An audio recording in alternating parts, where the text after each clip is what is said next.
rendez-vous économique de chaque semaine maintenant. Nous avons l'habitude de décrypter, vous et nous, l'actualité socio-économique en République démocratique du Congo après un bref voyage, un bref parcours dans les marchés de la ville de Kinshasa, mais également à l'est du pays. Nous revoilà dans les studios de Média Business Télévision, également sur toutes les chaînes partenaires et sur les réseaux sociaux pour une interview exclusive aujourd'hui.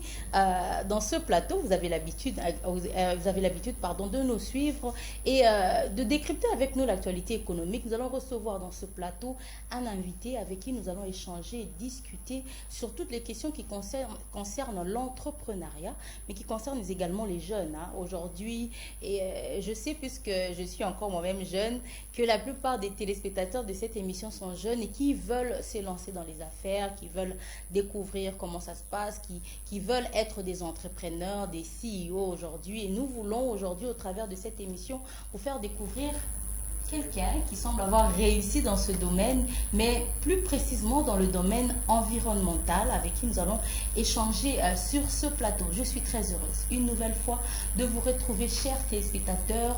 Vos messages et vos encouragements nous boostent à continuer dans cet élan que nous avons déjà continué depuis très longtemps. Alors, trêve de bavardage, je vous prie de découvrir avec moi notre invité. Il est CEO de Recoplast Congo.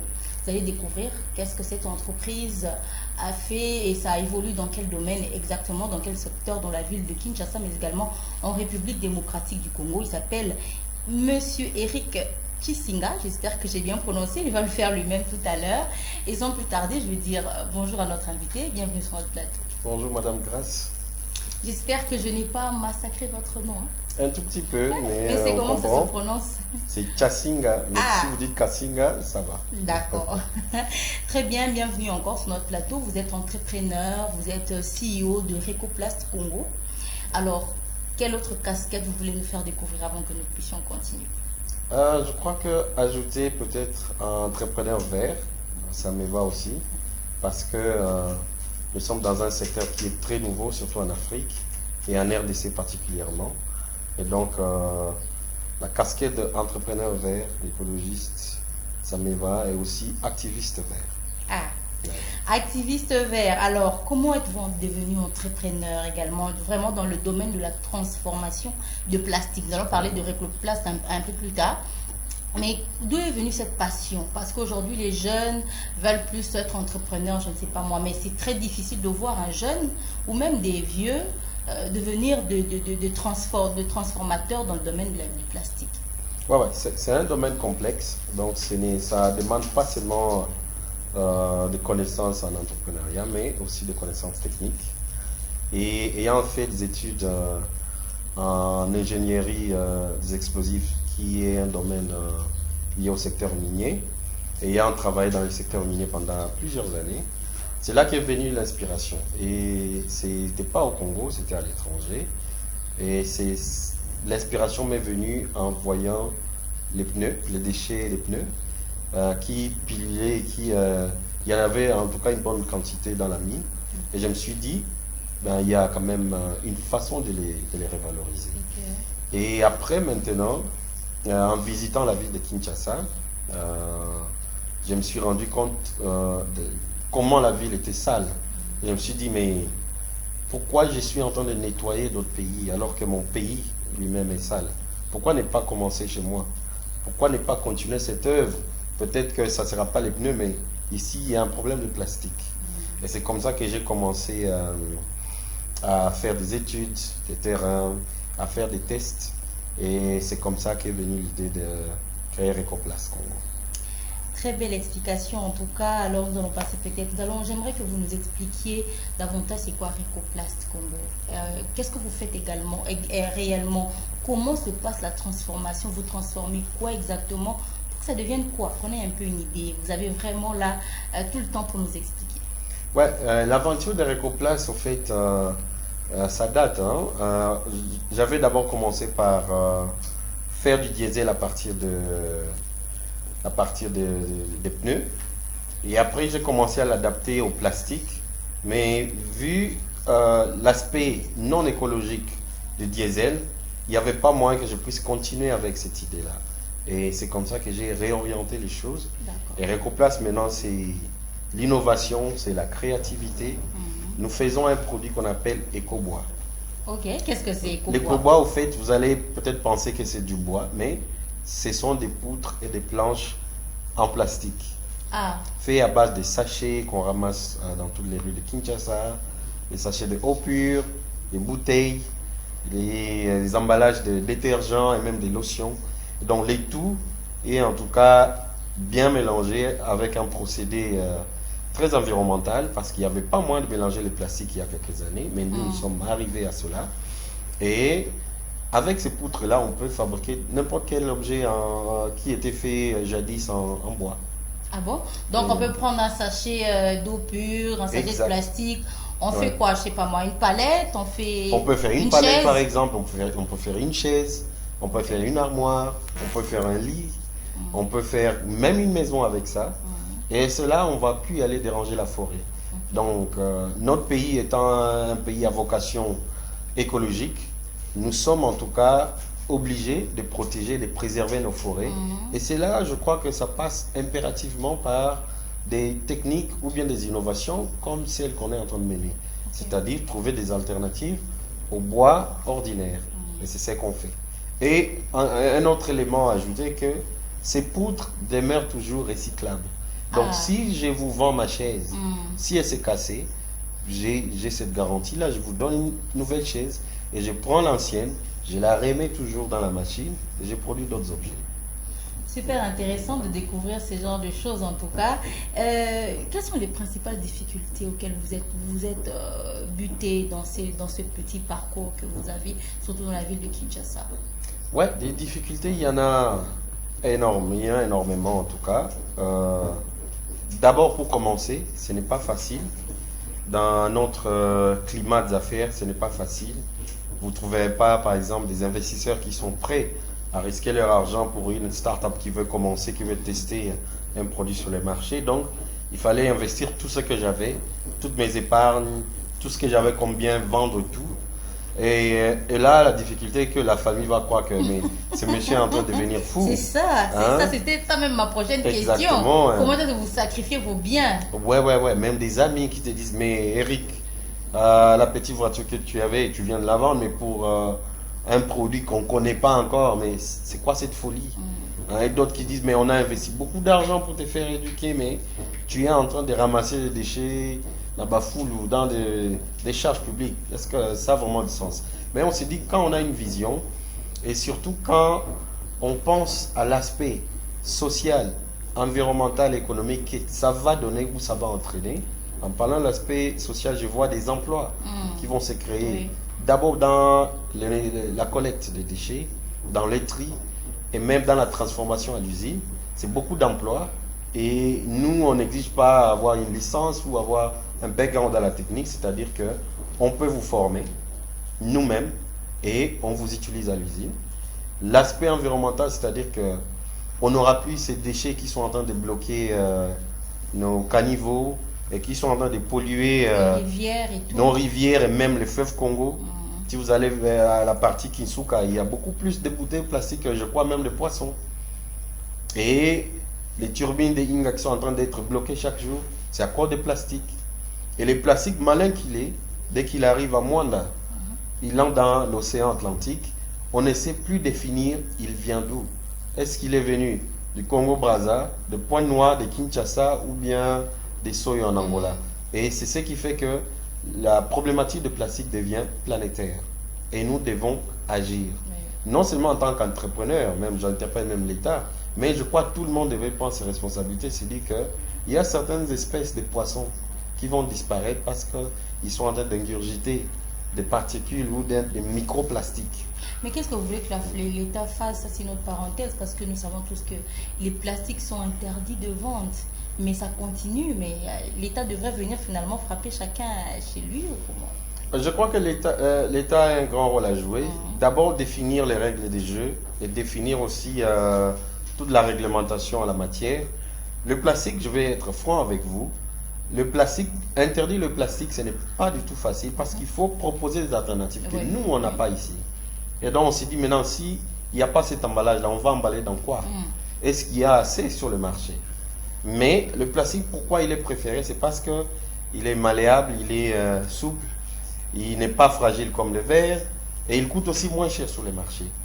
Mais je crois que la solution devrait être sur la taxe pollueur-payeur, en tout cas, les producteurs de plastique devraient payer. Et aussi cet argent devait maintenant servir à financer des activités de recyclage et de surcyclage, comme les activités que nous faisons. Ça va faire à ce qu'on puisse récupérer tous les plastiques là produits et les remettre encore, faire d'autres produits qu'on peut toujours réutiliser. Et cela nous permet de garder ou d'économiser beaucoup plus d'énergie et de créer un secteur cyclique ou de l'économie circulaire qui est viable et qui est durable en RDC. Mais parlez-nous un peu de vos difficultés ou bien de votre rencontre avec votre ministère. Je crois que c'est Petite et Moyenne Entreprise. Oui, Petite et Moyenne Entreprise et l'environnement. Aujourd'hui, qui est une vice-primature. Exactement. Comment est-ce que ça se passe? Vous avez des très bonnes relations, ils ont déjà pris en charge sous leurs ailes, ils vous ont accompagné, ils ont accepté le projet? En fait, on ne peut pas... Vous avez eu des exonérations de taxes, allez, dites-nous tout. On n'a rien comme exonération. Et donc, moi, mes stress, toujours, chaque jour, c'est comment je vais payer les employés, comment je vais payer les loyers, payer l'électricité, que nous avons à peine, payer l'eau et tout ça. Donc, ce n'est pas facile en tout cas. L'accompagnement de l'État est très, très, très minime, en tout cas chez nous à Ecoplast. Oui, le ministère de l'Environnement est au courant de notre existence, ils ont déjà fait des descentes sur le terrain, le ministère de l'entrepreneuriat également, mais on a donc ils sont déjà venus vous rendre visite à l'usine et ils ont vu comment vous étiez en train de travailler. Oui, le ministère aussi de l'industrie, mais en tout cas on n'a jamais eu un accompagnement conséquent ou considérable qu'on dirait, voilà, le ministère nous a donné tel soutien, rien du tout. C'est en tout cas aussi un appel que je lance encore. Parce qu'on dit toujours, faut toujours pas blâmer les gens. Peut-être que à partir de cette émission, il y aura un réveil patriotique aussi écologique dans les chefs de nos autorités. Ils vont arriver à nous accompagner à partir de cette émission. Et donc, notre porte est toujours ouverte.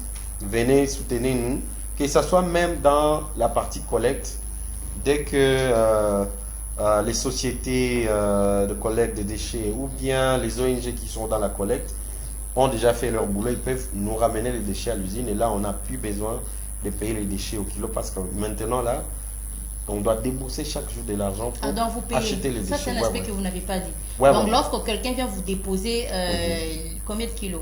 Non, n'importe quelle quantité que vous avez. Et vous payez combien? Les prix varient entre 200 francs et 400 francs. Parce qu'il y a différents types de plastique, il faut le dire. Donc, il y a différents types de polymères et qui ont différents rôles. Et c'est pour cela qu'il y a cette variation dans le prix. Mais pourquoi préférez-vous payer quelqu'un qui vous emmène du plastique? Il est en train d'aider l'environnement à être un peu plus viable. Pourquoi il faut le payer? Le Congolais n'accepte pas facilement? C'est pas facile. Pourquoi? Parce que la personne là qui doit aller collecter, il y a d'abord des dangers dans des caniveaux. Il doit avoir une tenue de travail. Il doit avoir des gants pour aller là en bas récupérer le plastique. Il y a aussi les frais liés au transport. Nous n'avons pas de camion. Si j'avais un camion de collecte, j'allais avoir les déchets gratuitement. Mais comme je n'ai pas assez du matériel roulant, je suis obligé de me fier aux collecteurs indépendants. Et je sais qu'ils ont aussi tout un cahier de charges. Et donc, je dois quand même assumer ces petits frais quand ils ramènent les déchets à l'usine. Mais il y en a plein.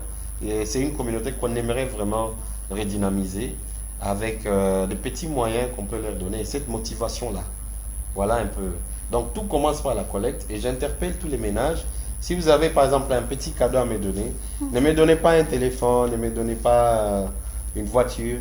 Venez juste avec vos déchets à l'usine. Ça nous permet quand même d'alimenter nos machines avec la matière première. Et donc, trier d'abord à la maison, ça facilite les collecteurs. Et dès que vous avez trié, faites-nous signe et en tout cas on va venir les récupérer et ça va faire à ce qu'on puisse avoir une ville très propre, un peu plus et très propre. saine. C'est ce que nous voulons en fait. Nous avons dit que nous allons parler aux jeunes aujourd'hui, également aux jeunes entrepreneurs. Vous êtes un jeune entrepreneur. J'aimerais un peu que vous puissiez nous parler ici de... Vous êtes lancé dans l'entrepreneuriat, également dans ce secteur, mais est-ce que vous vivez exclusivement de ça? vous arrivez à lier les deux bouts du mois, comme on le dit, ou est-ce que vous recourez encore à d'autres stratégies pour pouvoir vivre, vous et votre famille? Ouais, il faut dire que je suis en tout cas un entrepreneur en série, je dirais. Mais il y a un focus sur le recyclage parce qu'il y a aussi des séances de formation que nous donnons toujours dans le même domaine. Il y a aussi des contrats de consultance où on doit en tout cas conseiller de grands groupes sur comment gérer leurs déchets. Mais c'est pas que je dois lier, je suis en train de lier les deux bouts du mois à travers cette activité. D'accord. L'entrepreneuriat, ça prend du temps. Et c'est ce que beaucoup de jeunes Congolais ne comprennent pas. Ça prend du temps. On ne peut pas devenir millionnaire maintenant. Ou la finalité ne doit pas toujours être le fait d'être devenir millionnaire. Non, on peut faire sa vie, avoir le minimum vital avec les revenus de l'entreprise.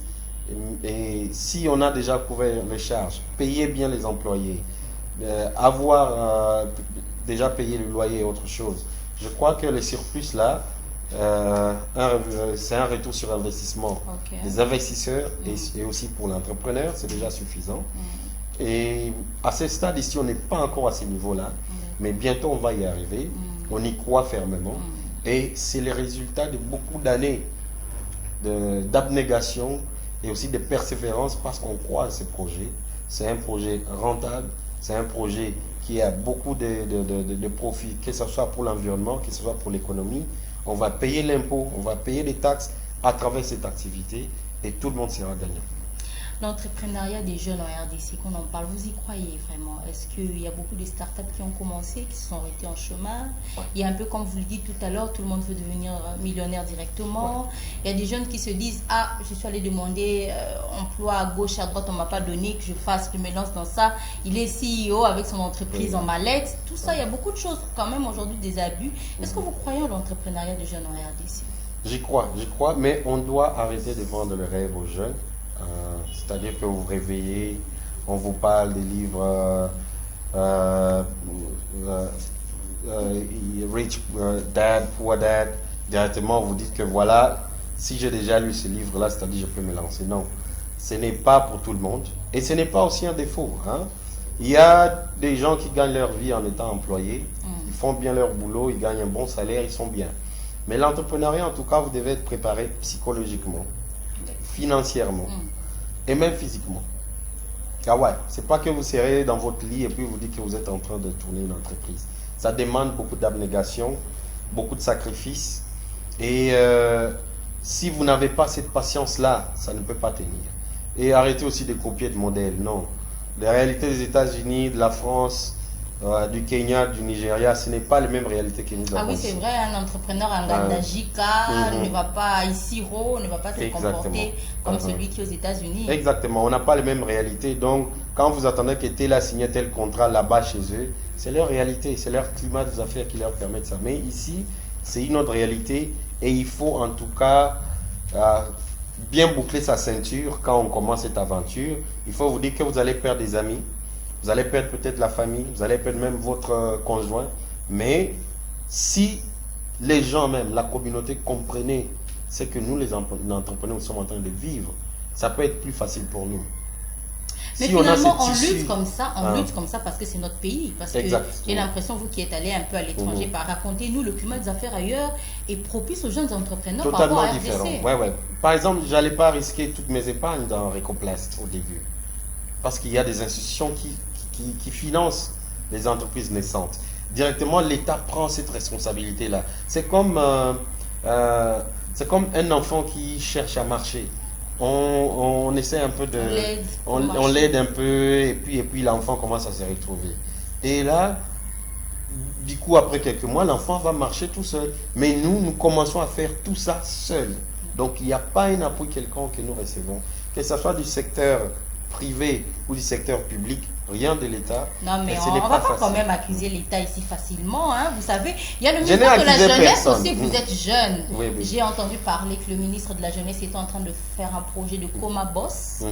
je crois, avec 5000 jeunes entrepreneurs. Il fallait les soumissionner, il fallait déposer tous les dossiers et on va les financer. L'État congolais fait quand même quelque chose. Ben, j'ai déjà écrit aussi au ministère de la Jeunesse. De la jeunesse. Et Alors, je sais pas, ça doit vous être un cas particulier. En tout cas, je suis un cas particulier avec des preuves à l'appui.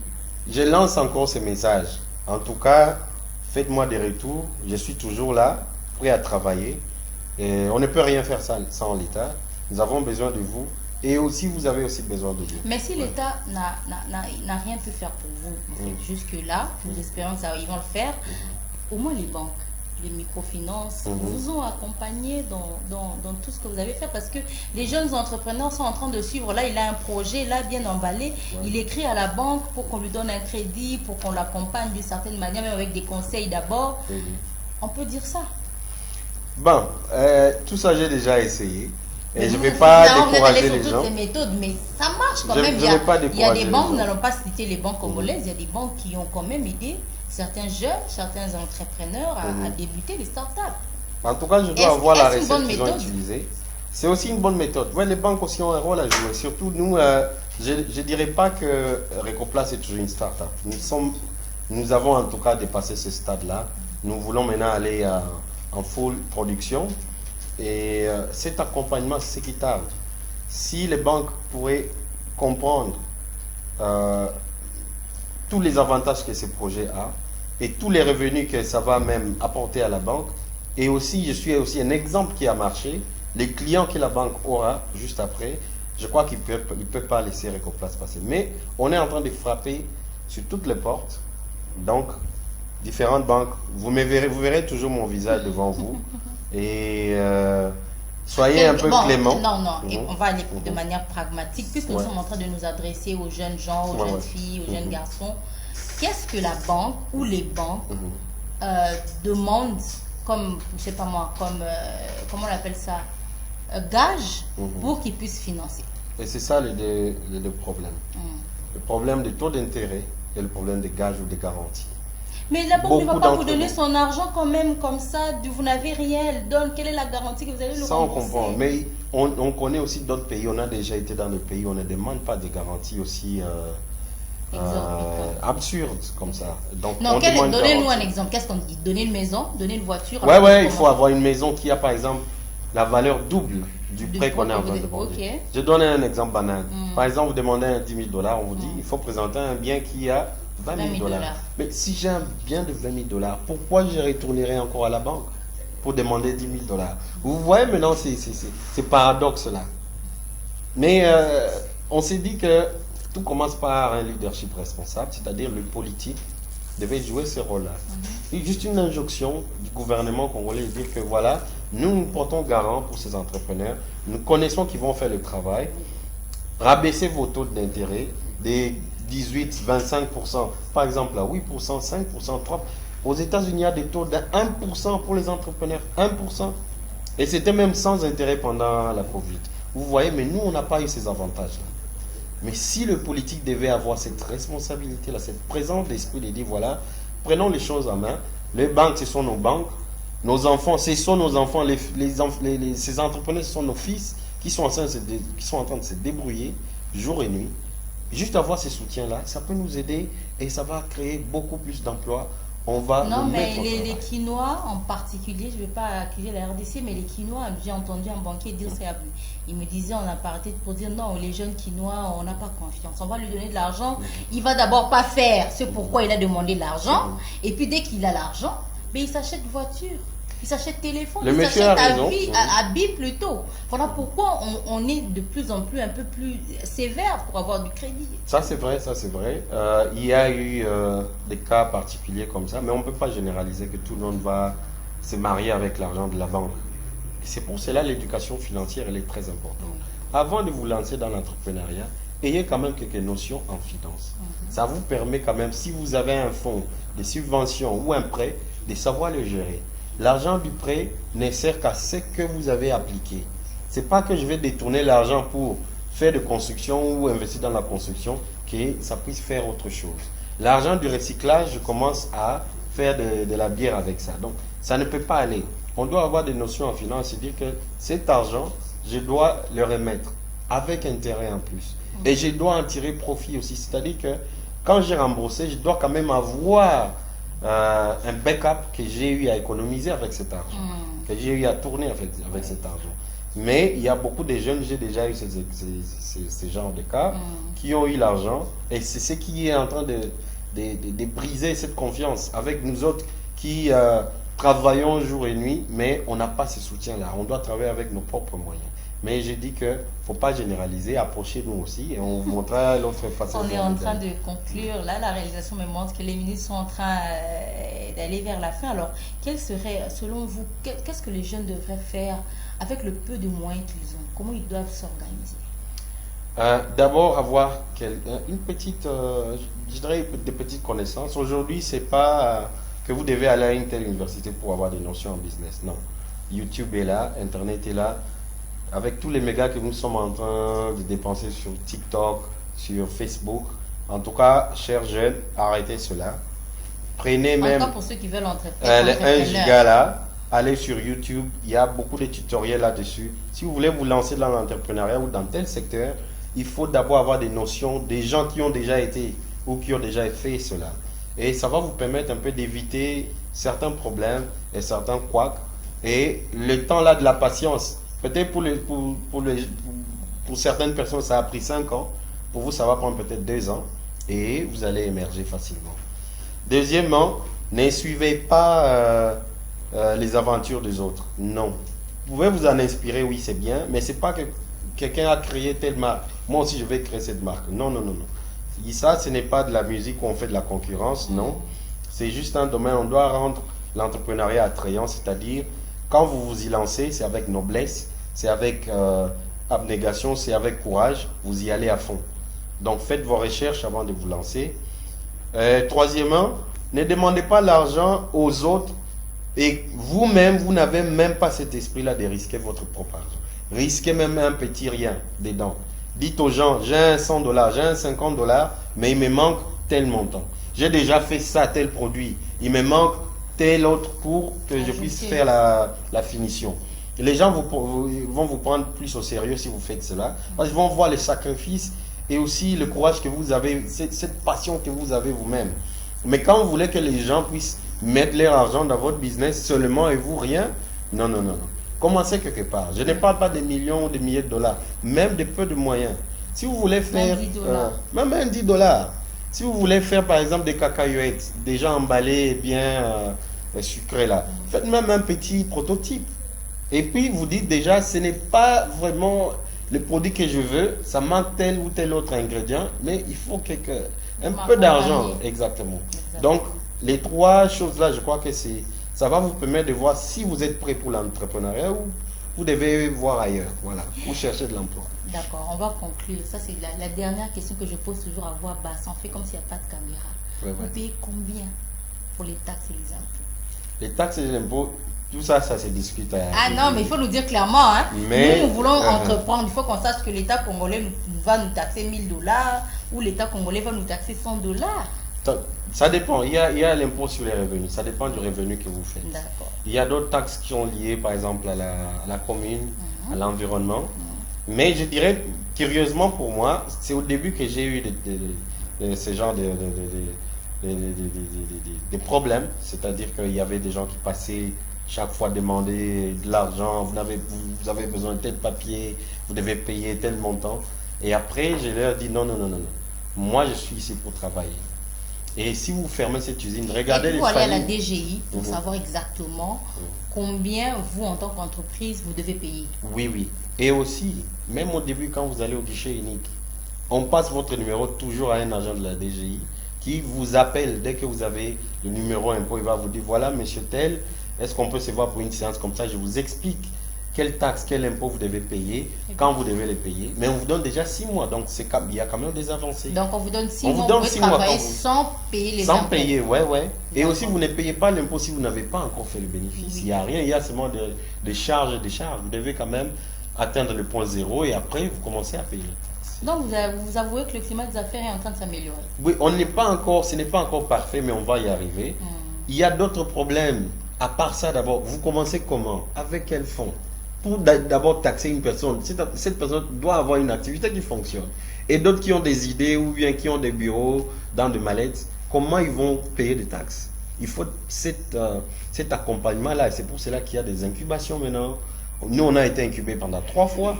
Et ça nous a permis d'avoir quelques notions aussi dans la manière de gérer un business, dans la manière de traiter des ressources humaines, tout cela. Et j'encourage les jeunes aussi d'appliquer sur différents programmes. On en a plein maintenant à Kinshasa. Il faut rentrer. Il ne faut pas vous dire que vous connaissez tout. Il faut rentrer un peu en arrière et voir, ah bon, donc c'est comme ça. Et ça va vous permettre d'aller de l'avant plus rapidement. Très bien. Nous sommes vraiment là, arrivés à la fin de notre émission. Monsieur Eric, votre dernier mot aux autorités pour Ecoplast, mais également aux jeunes entrepreneurs ou aux entrepreneurs en général qui nous ont suivis aujourd'hui. Je crois que je vais lancer d'abord pour la communauté quinoise que j'aime. Vos déchets, ramenez-nous nos déchets. Ils vont les ramener où? À l'usine. Notre usine est à Kinkole maintenant. Nous avons déménagé limité parce qu'il y avait un problème d'inondation qu'on a eu là-bas. Vous voyez des problèmes, des défis que nous avons toujours en tant qu'entrepreneurs. Ramenez-nous nos déchets, appelez-nous, dites-nous votre adresse et nous viendrons nous-mêmes chercher les déchets. Et deuxièmement, achetez aussi nos produits.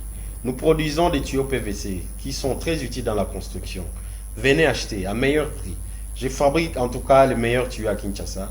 Venez acheter chez nous au lieu d'acheter des tuyaux importés, je ne sais pas d'où. Venez chez nous. C'est-à-dire que quand vous achetez des tuyaux chez nous, c'est des familles, des employés qui seront nourris cette nuit-là. Et ça va faire à ce qu'on puisse collecter beaucoup plus de déchets et rendre Kinshasa propre. On fait aussi des bancs écologiques, c'est-à-dire des bancs recyclables. Il ne faut plus utiliser des bancs en bois là. Ça encourage la déforestation. Venez chez nous, on va customiser vos meubles et là, on ne va plus aller déranger la forêt. Il faut préserver nos forêts et que nos enfants ne puissent plus étudier à même les sols. Ils vont avoir des bancs très beaux qui sont fabriqués avec du matériel récupéré. Alors, où vous trouvez votre numéro, votre... Ouais, mon numéro, c'est 09 97 37 68 02. Je répète, 09 97 37 68 02. Nous sommes sur Facebook, sur Instagram, c'est Recoplast Congo, sur Twitter, Recoplast Congo seulement. Vous allez nous trouver et laissez-nous un message, on va directement vous répondre. Très bien, monsieur Eric, merci beaucoup. Nous sommes très honorés de vous avoir reçu. C'est moi qui vous remercie. remercie. Toujours un honneur pour nous, toute l'équipe de MB, toujours très honoré de recevoir quelqu'un sur le plateau avec qui nous pouvons échanger, même si le temps était très limité. J'espère que lorsque l'usine sera finalisée, on vous invitera. J'espère, en tout cas. Ça, c'est déjà gagné. Super, chers téléspectateurs, merci. Merci infiniment d'avoir suivi cette émission. Nous avons découvert notre CEO aujourd'hui de Recoplast, M. Eric, avec qui nous avons discuté de son entreprise, mais également des défis liés à l'entrepreneuriat en République démocratique du Congo. J'ai été très heureuse de vous présenter cette émission encore une nouvelle fois que vous allez suivre en continu sur Média Business Télévision, également sur toutes les chaînes partenaires et sur les réseaux sociaux. Merci à toute l'équipe technique aujourd'hui. Merci aux assistants, Olivier et Yannick. Merci à Bertin qui était à la caméra et à Papi Chomo qui était au son et aussi à celui qui a réalisé cette émission. Trésor, il s'appelle encore Cobra. Merci à tous de suivre cette émission et nous allons nous retrouver très prochainement avec le même plaisir et sur les mêmes antennes. Au revoir.